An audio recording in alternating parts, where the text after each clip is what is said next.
Hello.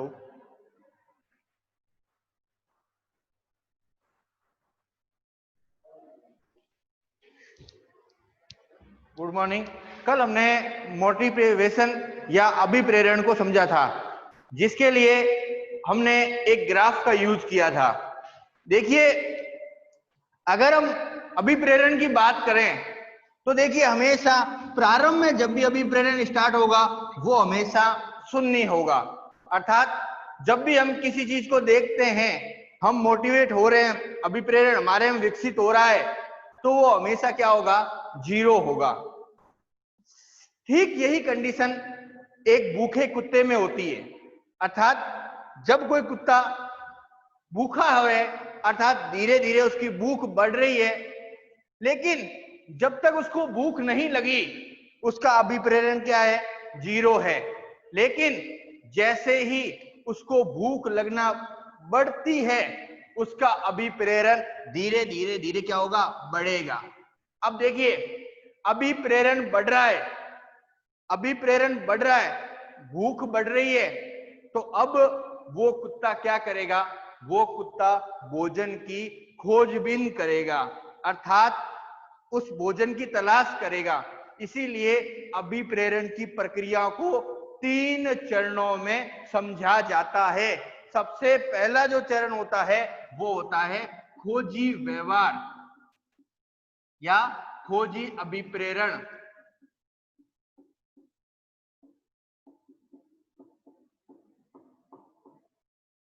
खोजी व्यवहार या अभिप्रेरण, खोजी अभिप्रेरण।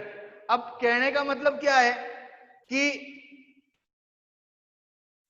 जब भी हमारे में अभिप्रेरण बढ़ेगा, हम किसी चीज की खोज करेंगे। ठीक कुत्ते के अंदर भी यही होता है। जब उसे भूख लग रही है, उसका अभिप्रेरण ग्राफ जीरो से धीरे धीरे धीरे क्या हो रहा है? ऊपर की ओर बढ़ रहा है। तो अब क्योंकि भूख ज्यादा लग रही है, तो वो क्या करेगा? वो भोजन की तलाश करेगा, भोजन की तलाश करेगा। अर्थात भोजन की तलाश करने के दौरान जो अभिप्रेरण दर्शाया जाता है, वो अभिप्रेरण का प्रथम चरण खोजी व्यवहार होता है। इसीलिए जैसे जैसे ये ग्राफ बढ़ रहा है, खोजी व्यवहार भी बढ़ता जाता है और कुत्ता व्याकुल होकर भोजन की तलाश में इधर उधर भटकता रहता है। अब हमें पता है कि खोजी व्यवहार धीरे धीरे बढ़ रहा है, ये ग्राफ एक निश्चित सीमा तक ही क्या होगा? बढ़ेगा। अब जैसे ही कुत्ते को भोजन दिखाई देगा, उसकी जो मन में व्याकुलता है वो क्या हो जाएगी? रुक जाएगी। इसका मतलब, कहने का मतलब क्या है? जब तक भूखे कुत्ते को भोजन नहीं मिला, उसका खोजी व्यवहार बढ़ता गया बढ़ता गया बढ़ता गया। लेकिन जैसे ही उस कुत्ते को भोजन दिखाई दे देता है, उसका जो व्यवहार है वो क्या हो जाएगा? अब परिवर्तित हो जाएगा। तो वह अधिगम का दूसरा चरण किसमें चला जाएगा? वो अधिगम का जो सेकंड चरण होगा वो कहलाएगा निष्पादन बिहेवियर, निष्पादन व्यवहार। अर्थात वह निष्पादन व्यवहार की ओर जाएगा। अब देखिए, निष्पादन व्यवहार का मतलब ग्राफ कुछ देर स्थिर रहेगा। देखिए, यहां पर ग्राफ बढ़ रहा है, खोजबीन बढ़ रही है। निष्पादन व्यवहार में ये ग्राफ स्टेबल हो गया, स्थिर हो गया। इसका मतलब क्या है कि यहाँ कुत्ते के मन में भूख बढ़ रही थी, व्याकुल हो रहा था। अब जैसे ही वो यहाँ पहुंचा, उसको रोटी दिखाई दी, अब वो क्या होगा? उस रोटी की ओर, अर्थात अपने लक्ष्य की ओर क्या होगा? गति करेगा। अर्थात जैसे ही कुत्ते को रोटी दिखाई दी, वह उस रोटी को देखा और उसकी ओर गति करेगा।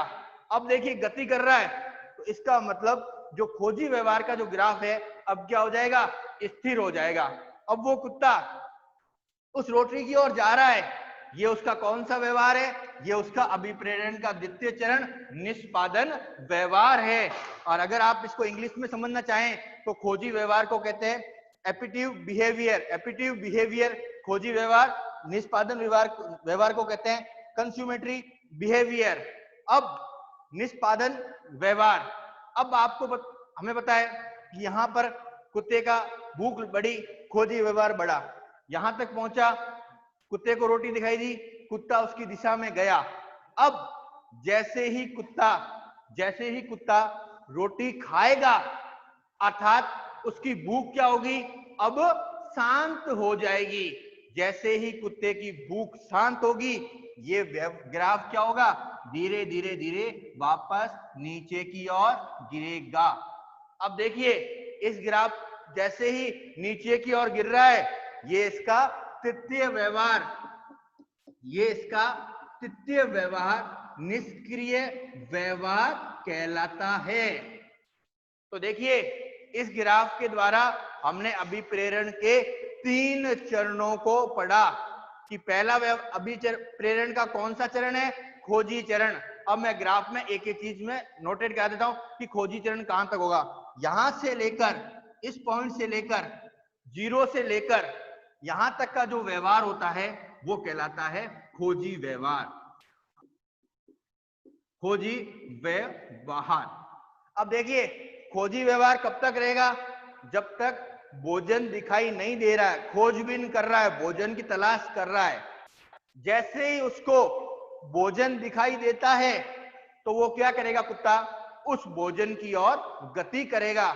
यह इसका यहां तक का जो पोर्शन है, अर्थात जो स्टेबल पोर्शन है पूरा, ये वाला जो पोर्शन है ग्राफ का, ये कहलाता है निष्पादन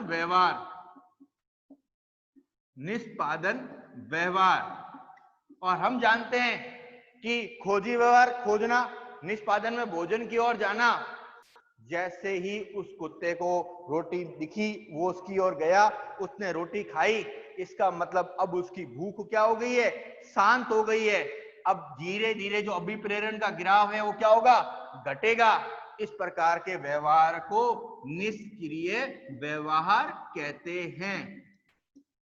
इसका मतलब, इस व्यवहार से हम क्या चीज समझ रहे हैं, सबसे बड़ा पॉइंट देखिए कि हम कभी भी अभिप्रेरित हो रहे हैं, मोटिव हो रहे हैं, तो हमारी खोजबीन स्टार्ट हो जाती है, अर्थात हमारा ग्राफ बढ़ता रहता है। लेकिन एक निश्चित सीमा पर पहुंचने के पश्चात यह ग्राफ पुनः घट जाता है। अब वैज्ञानिक लॉरेंस जैसे कुछ सहयोगियों ने यह प्रैक्टिकल कुत्ते पर किया। अब देखिए, जैसे ही अभिप्रेरण 0 पर हुआ, इस ग्राफ निष्क्रिय व्यवहार वापस 0 हो गया। इसका मतलब क्या हुआ, कुत्ते की भूख शांत हो गई। लेकिन लॉरेंस ने एक बात और बताई कि यह अभिप्रेरण वापस भी शुरू हो सकता है। अर्थात कहने का मतलब क्या था, यहां पर कुत्ता भूखा था, उसने उसकी भूख बढ़ी, भोजन की तलाश की, यहां तक पहुंचा तो उसने भोजन की तलाश की, यहां तक पहुंचा तो उसको भोजन दिखाई दिया और वो भोजन की दिशा में जा रहा है। जैसे ही वो भोजन करता है, ग्राफ घट गया। अब हमें पता है कुत्ते ने भोजन किया, उसकी भूख शांत हो गई। लेकिन कुछ घंटों के बाद वापस उसकी भूख क्या होगी, बढ़ेगी। कहने का मतलब क्या है कि वापस ये ग्राफ पुनः स्टार्ट हो जाएगा। तो लॉरेंस ने ये बताया कि अभिप्रेरण का जो व्यवहार होता है वो जंतुओं में निरंतर चलता रहता है। अर्थात एक अभिप्रेरण प्रारंभ हुआ, अभिप्रेरण खत्म हुआ, कुछ समय बाद वो अभिप्रेरण दोबारा स्टार्ट हो जाता है। तो इसका कहने का मतलब क्या है कि अभिप्रेरण निरंतर चलने वाली एक प्रक्रिया है। और इस अभिप्रेरण के अंदर यह अभिप्रेरण के जो क्रम हैं ये निरंतर चलते रहते हैं। और इस अभिप्रेरण के अंदर यह अभिप्रेरण जानवरों में बार बार दोहराई जाने वाली प्रक्रिया होती है। देखिए, अभिप्रेरण जरूरी नहीं हो भोजन पर ही हो। अभी अपन एक एग्जांपल लिख रहे हैं जिसमें अपन भोजन समझ रहे हैं। अभिप्रेरण अलग अलग प्रकार से भी हो सकते हैं। जैसे अगर मैं बात करूं तो प्रजनन में भी अभिप्रेरण होता है। आपने देखा होगा जब जंतुओं में, हमने विशेष रेफरेंस पढ़ा है कि जंतुओं में प्रजनन एक विशेष ऋतु में होता है। अब जंतुओं में प्रजनन विशेष ऋतु में होता है तो उनके मन में व्याकुलता आती है, अभिप्रेरण बढ़ता है। अभिप्रेरण बढ़ने का मतलब क्या है, वह मादा की ओर गमन करते हैं, अर्थात मादा की ओर तलाश कर रहे हैं। इसी ग्राफ को अगर मैं समझाना चाहूं प्रजनन के दौरान, तो क्या होता है, जैसे ही प्रजनन का उचित मौसम आता है, नर मादा दोनों एक दूसरे की खोजबीन करते हैं। तो इसका मतलब वो कौन सा अभिप्रेरण हुआ, खोजी अभिप्रेरण, इसमें नर और मादा एक दूसरे की खोजबीन करते हैं। जैसे ही नर मादा एक दूसरे की खोजबीन पूर्ण कर लेते हैं, एक दूसरे के पास आ जाते हैं, तो वो व्यवहार कौन सा है? वह निष्पादन व्यवहार है। और जैसे ही दोनों एक दूसरे के पास आए, अब अभी उन्होंने अपनी प्रजनन क्रिया की, तो ये व्यवहार जो क्या हो गया? निष्क्रिय व्यवहार। और जैसे ही प्रजनन पूरा होगा तो यह एक दूसरे से अलग हो जाएंगे। तो कहने का मतलब अभिप्रेरण अलग अलग परिस्थितियों में अलग अलग होगा, लेकिन उनका जो तरीका होगा, जो चरण होंगे, वो हमेशा सेम रहेंगे। तो हमने अभिप्रेरण में आज हमारा जो कल का जो टॉपिक था अभिप्रेरण, कहने का मतलब क्या है कि अभिप्रेरण का मतलब है कि अभिप्रेरण के दौरान कोई भी इंसान, कोई भी जानवर सबसे पहले खोजी व्यवहार करेगा, अर्थात मैं क्यों करना चाहता हूं, फिर उसका वो निष्पादन करेगा, और जैसे उसे वो चीज मिल जाएगी वह निष्क्रिय हो जाएगा। अब अभिप्रेरण वापस कब शुरू हो, ये उस प्रकृति पर या खोजी व्यवहार पर दर्शाता है। तो आज हमारा जो पहला टॉपिक था वो अभिप्रेरण पूर्ण हुआ। अब हमारा सेकंड जो टॉपिक है वह है उत्कंठित और निष्पादन व्यवहार।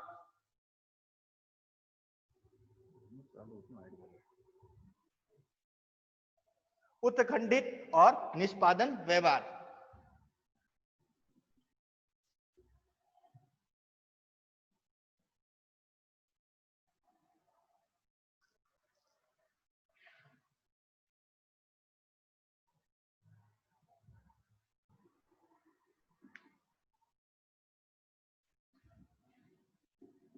नेक्स्ट देखिए, पहले हमने अभिप्रेरण को पढ़ लिया।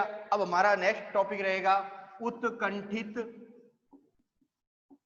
एवं निष्पादन व्यवहार। देखिए, ये सारे व्यवहार है, अर्थात अलग अलग जंतुओं में अलग अलग प्रकार के जो व्यवहार होते हैं उनको समझाया गया है। और सबसे ज्यादा जो खोज की थी वो वैज्ञानिक लॉरेंस थे, वैज्ञानिक हे थे, वैज्ञानिक क्रैग थे। इन्होंने सबसे ज्यादा इन्होंने समझाया। और अगर जंतुओं के व्यवहार का अगर मैं कहूं कि किसी वैज्ञानिक ने सबसे ज्यादा अध्ययन किया है तो वो वैज्ञानिक लॉरेंज थे, जिन्होंने अपनी लगभग सभी पूरी जिंदगी कह सकते हैं कि जानवरों के व्यवहार के अध्ययन के ही लिए किया। अब उत्कंठित निष्पादन व्यवहार को इंग्लिश में कहते हैं एपिट्यूड एंड कंज्यूमेटरी बिहेवियर। अब देखिए, उत्कंठित और निष्पादन व्यवहार को सबसे पहले वैज्ञानिक क्रेग ने समझाया था। ध्यान दीजिएगा, वैज्ञानिक क्रेग ने समझाया था, लेकिन इसकी उदाहरण सहित व्याख्या की थी वैज्ञानिक लॉरेंज ने। क्रेग ने समझाया कि ये उत्कंठित और निष्पादन व्यवहार क्या होता है, लेकिन अगर इसका एग्जाम्पल द्वारा समझाया तो वो वैज्ञानिक लॉरेंस द्वारा। देखिए, उत्कंठित या निष्पादन व्यवहार क्या होता है इसके बारे में समझिए कि उत्कंठित और निष्पादन दो अलग अलग प्रकार के व्यवहार होते हैं। दो अलग अलग प्रकार के व्यवहार होते हैं। देखिए, पहले अपन उत्कंठित को समझ लेते हैं। उत्कंठित का मतलब होता है खोजी व्यवहार। देखिए, जंतु को जब कोई बाह्य उद्दीपन मिलता है, जंतु को जब कोई बाह्य उद्दीपन मिलता है तो जंतु क्या करता है, उस उद्दीपन के प्रति अनुक्रिया करता है। क्योंकि हम पढ़ चुके हैं उद्दीपन होगा तो अनुक्रिया भी होगी। अर्थात जैसे ही जंतु को कोई बाह्य उद्दीपन मिलता है वह उसकी दिशा में गति करता है। अर्थात कहने का मतलब जैसे ही जंतु को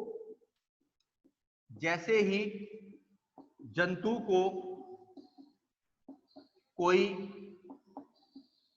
बाह्य उद्दीपन मिलता है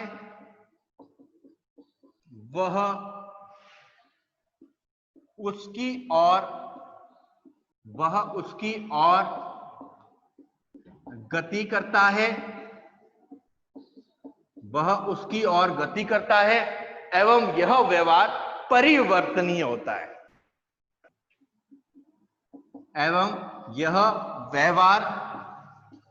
यह व्यवहार परिवर्तनीय होता है।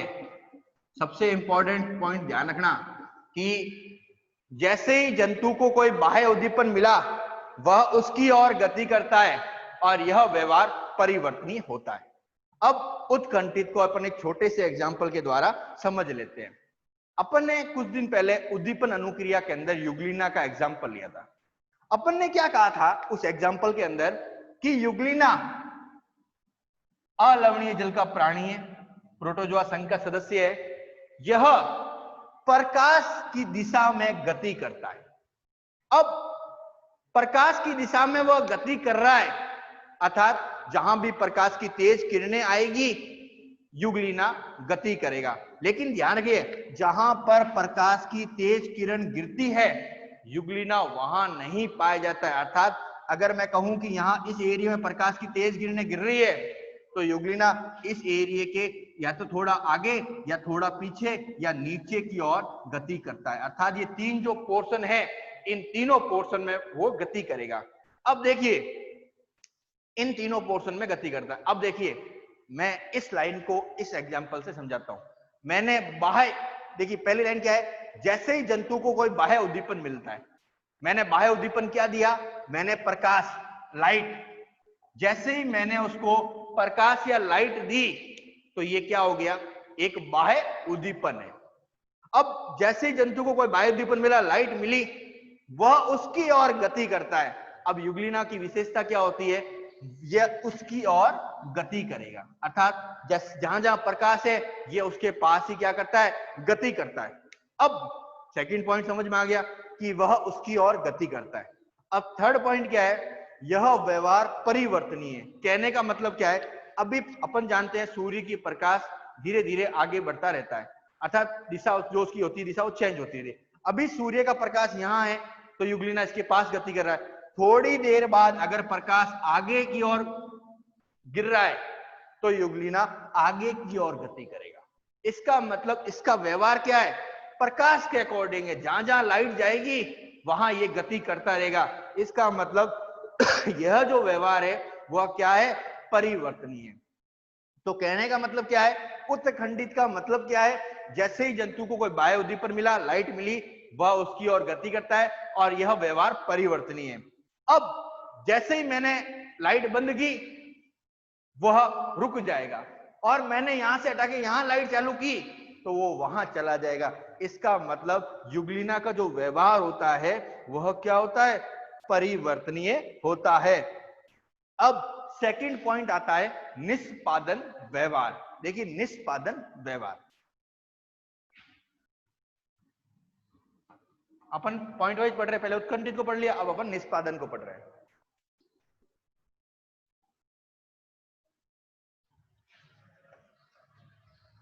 देखिए उत्कंठित में तो क्या था, उत्कंठित का ऑपोजिट है निष्पादन। तो क्या होगा, यह व्यवहार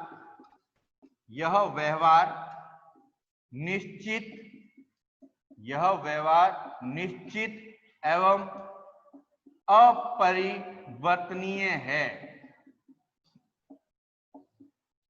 अर्थात यह व्यवहार किसी एक निश्चित दिशा में ही, निष्पादन का अर्थ क्या हो गया कि यह व्यवहार किसी एक निश्चित दिशा में ही क्या होगा, दर्शाया जाएगा। और यह व्यवहार जो क्या है, यह व्यवहार अपरिवर्तनीय होगा। अर्थात इसको हम परिवर्तनीय नहीं, चेंज नहीं कर सकते। अर्थात यह एक निश्चित दिशा में ही चल रहा है जीव, आप चाहकर भी उसकी दिशा को चेंज नहीं कर सकते, ऐसा उसके व्यवहार को चेंज नहीं कर सकते। इसीलिए यह व्यवहार निश्चित और अपरिवर्तनीय होता है। तो उत्खंडित को भी समझा, अब निष्पादन को समझा। ये तो किसने समझाया था, ये समझाया था वैज्ञानिक क्रेग ने। ये किसने समझाया, वैज्ञानिक क्रेग ने। अब आता है इसको एग्जाम्पल द्वारा समझाना। तो एग्जाम्पल द्वारा जो समझाया था वो समझाया था वैज्ञानिक लॉरेंज ने। वैज्ञानिक लॉरेंज ने इस व्यवहार को एक उदाहरण के द्वारा समझाया। उन्होंने ये कहा कि जो हंस होता है वो अपने घोंसलों को हमेशा ऊंचाई पर बनाना पसंद करता है। अर्थात जहां भी ऊंचाई होती है, मतलब जमीन का थोड़ा सा ऊंचा भाग होता है, अब वो वहां अपने घोंसला बनाता है और वो क्या करता है, अंडे देता है। अब अपने अंडे देता है, मादा अपने अंडे दे रही है। अब क्या होता है, किसी कारणवश यह अंडा लुढ़क कर नीचे पहुंच जाता है। अब देखिए ये कोई कारण है, जरूरी नहीं हर बार हो, किसी कारणवश ये जो अंडा है ये घोंसले से बाहर निकलकर ये लुढ़क कर नीचे पहुंच जाता है, तो जो हंस है वो क्या करेगा, अपनी चोंच की सहायता में, अपनी चोंच की सहायता से उस अंडे को पुनः ला लाकर वापस घोंसले में पहुंचाने का कार्य करता है। अब क्योंकि ये नीचे लुढ़क रहा है तो इसका जो व्यवहार है वो क्या होगा, उत्खंडित प्रकार का होगा। लेकिन जैसे ही ये अंडे को लेकर वापस घोंसले की ओर बढ़ रहा है तो इसका व्यवहार अपरिवर्तनीय। कारण क्या, कि जब तक ये नीचे तक जा रहा है तब तक तो ये व्यवहार कैसा है, उत्खंडित है। लेकिन जैसे ही उसने अंडे को चोंच से लुढ़क लुढ़क कर वापस घोंसले तक ला रहा है, यह व्यवहार अपरिवर्तनीय। क्यों, क्योंकि उसका जब अंडा यहां नीचे पहुंच चुका है तो अब हंस क्या करेगा, निष्पादन व्यवहार दर्शाएगा। और निष्पादन व्यवहार में हमने दो चीज पढ़ी थी, एक पढ़ी थी निश्चित और अपरिवर्तनीय। अब निश्चित का मतलब क्या है कि हंस इस अंडे को एक निश्चित दिशा में जमीन से लेकर धीरे धीरे वापस कहां तक लाएगा, घोंसले तक लाएगा। इसका मतलब निश्चित दिशा है। और व्यवहार अपरिवर्तनीय अर्थात धीरे धीरे लुढ़क लुढ़क कर धीरे धीरे उस अंडे को आगे कर करके धक्का मार मार के धीरे धीरे उसको वापस कहां तक पहुंचाएगा, घोंसले में पहुंचाएगा। जैसे ही घोंसले में पहुंचाएगा वो वापस उसके ऊपर बैठ जाएगा। अब यहां पर तो ये प्रैक्टिकल हो गया कि कोई भूलवश अंडा नीचे लुढ़क गया, ध्यान रखिएगा टूट गया तो फिर हाथ नहीं लगाएगा। अब एक प्रैक्टिकल में क्या किया, लॉरेंज ने खुद ने उठा के, जैसे ही वो अंडा लेके यहां तक पहुंचा, लॉरेंज ने एक हंस के एक अंडे को उठाकर वापस नीचे ले जाकर रख दिया। अब लॉरेंज ने क्या किया, उस अंडे को वापस नीचे ले जाके रख दिया। तो उन्होंने देखा कि जैसे ही वो हंस उस अंडे को देखता है पुनः यही व्यवहार वापस दर्शाने लग जाता है। अर्थात जैसे ही उन्होंने अंडे को उठाया और इस अंडे को वापस यहां रखा तो हंस पुनः जाके बार बार अपने चोंच की सहायता से उस अंडे को लुढ़क लुढ़क कर वापस लाता है। अर्थात उत्खंडित और निष्पादन प्रकार का व्यवहार दर्शाता है। तो अभी हमारा पहला टॉपिक अभिप्रेरण पूरा हुआ। दूसरा हमारा जो टॉपिक पूरा हुआ वो कौन सा है, वह हुआ है उत्खंडित और निष्पादन व्यवहार। अब हमारा जो नेक्स्ट टॉपिक है वह है सहजात निर्मुक्तीय क्रियाविधि। देखिए ये सारे व्यवहार है और अपने इस जो अपना जो एग्जाम में पर्सन आएगा वो पर्सन भी किस प्रकार आएगा मैं आपको बता देता हूं। अपने दो तरीके से पर्सन आते हैं। पहला जो अपना एग्जाम में जो पर्सन आता है वो आता है व्यवहार क्या है, व्यवहार की जो विधियां है उसको समझाइए। तो आप कोई भी विधि, और देखिए ये पर्सन बहुत इजी पढ़ते हैं। कारण क्या है, हर पर्सन में एग्जाम्पल है। तो जितने भी अपन पर्सन पढ़ रहे हैं और उस एग्जाम्पल का जब हम उपयोग करेंगे तो हमें वो चीज कंटेस्ट अच्छी तरह याद हो जाती है। दूसरा क्या है, कई बार कुछ निश्चित व्यवहार दे दिया, जैसे कह देंगे आपको अधिगम को समझाइए, अभिप्रेरण को समझाइए, उत्खंडित निष्पादन व्यवहार को। दो तरीके के प्रश्न आ रहे हैं। एक में तो पूरा व्यवहार को समझाना है आपको शॉर्ट 7.5 में, और कई बार निश्चित व्यवहार भी आपसे पूछ लिए जाते हैं। तो ये हमारा दूसरा पॉइंट पूरा हुआ। अब हमारा जो तीसरा है वह है सहजात निर्मुक्तीय क्रियाविधि।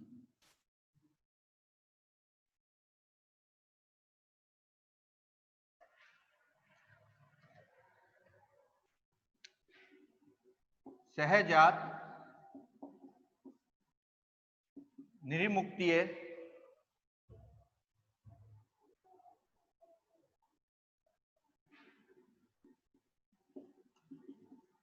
क्रियाविधि।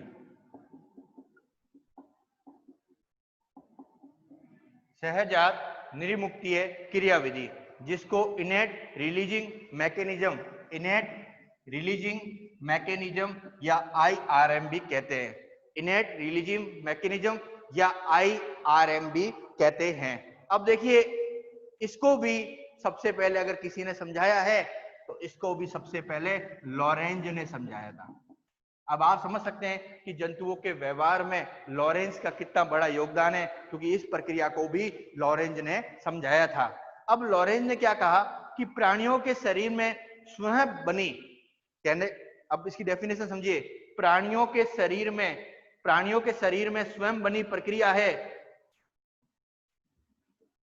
प्राणियों के शरीर में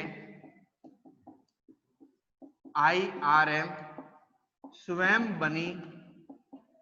बनी वह प्रक्रिया है, स्वयं बनी प्राणियों के शरीर में IRM स्वयं बनी वह प्रक्रिया है जिसके कारण इस प्रकार